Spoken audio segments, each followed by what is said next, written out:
All right, welcome.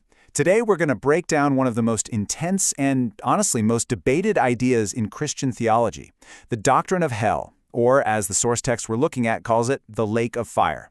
We're going to walk through the key arguments and interpretations, all based on a sermon that really digs into this topic.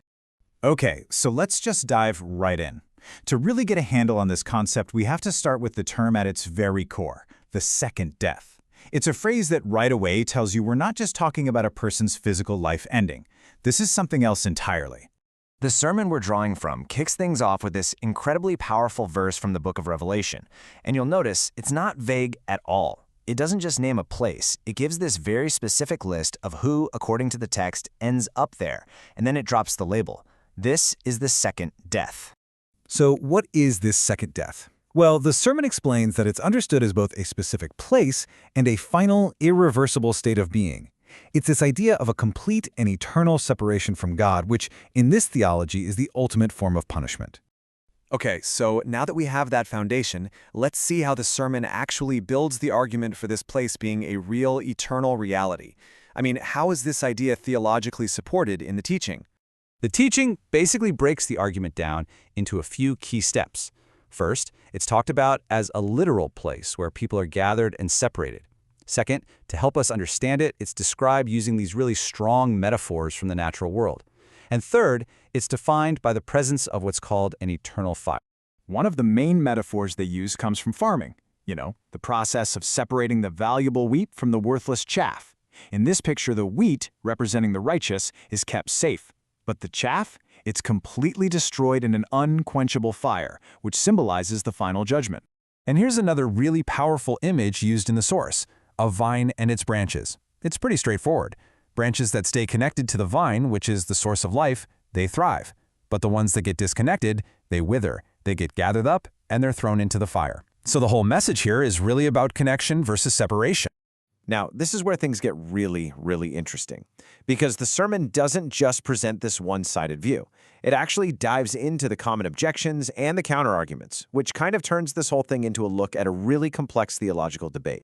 And this is the central question, right? The one that a lot of people who challenge this doctrine ask. It's all about the character of God.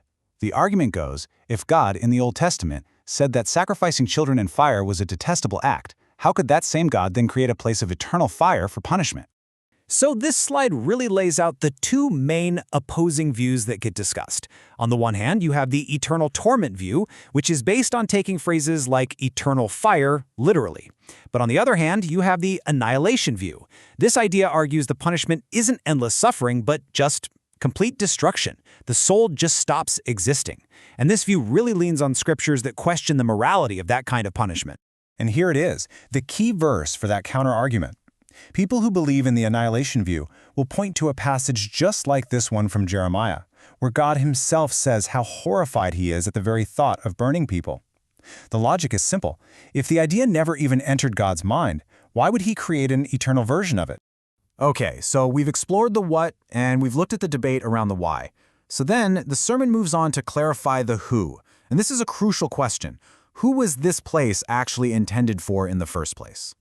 Well, according to the texts that the sermon cites, the guest list, so to speak, is pretty clearly defined. It includes anyone whose name isn't found in this book of life. It also includes some very specific spiritual beings, the beast and the false prophet from Revelation, Satan himself, and, of course, his angels. And here is the absolute game changer, the crucial point that the sermon really emphasizes. According to the Gospel of Matthew, this place of punishment, it wasn't originally created for human beings, not at all. It was prepared specifically for Satan and his angels. I mean, that detail alone totally reframes the entire purpose and origin of this place. All right, let's move on to the final section, because this is where the whole thing builds to a much more nuanced picture of suffering, one that goes way beyond the literal image of flames. This is where the sermon offers a very different kind of interpretation. Now, this is fascinating. The teaching reinterprets the word fire not so much as physical torment, but as a metaphor for eternal futility. In this view, the real horror isn't the heat. It's being trapped in a state where every single action, every effort, all of your labor instantly turns to ash and just results in loss. So this state of suffering is then characterized by what the scriptures call the gnashing of teeth. The sermon connects this not to physical pain, but to the endless anger, the regret, and the profound frustration you'd feel being trapped in a cycle where you are utterly powerless. The sermon describes this as moving from one fire to another. Just imagine that for a second. You try to build something and poof, it burns down. So you try again with a new idea, a new effort, and that's consumed too. It's an endless, inescapable loop of failure and loss, where any kind of progress is just impossible. And that brings us right here to our final slide. This interpretation leaves us with a really provocative question. If hell is not about pain but about purpose, or rather the complete and total lack of it, what does that say about the nature of justice and punishment in this whole theological framework?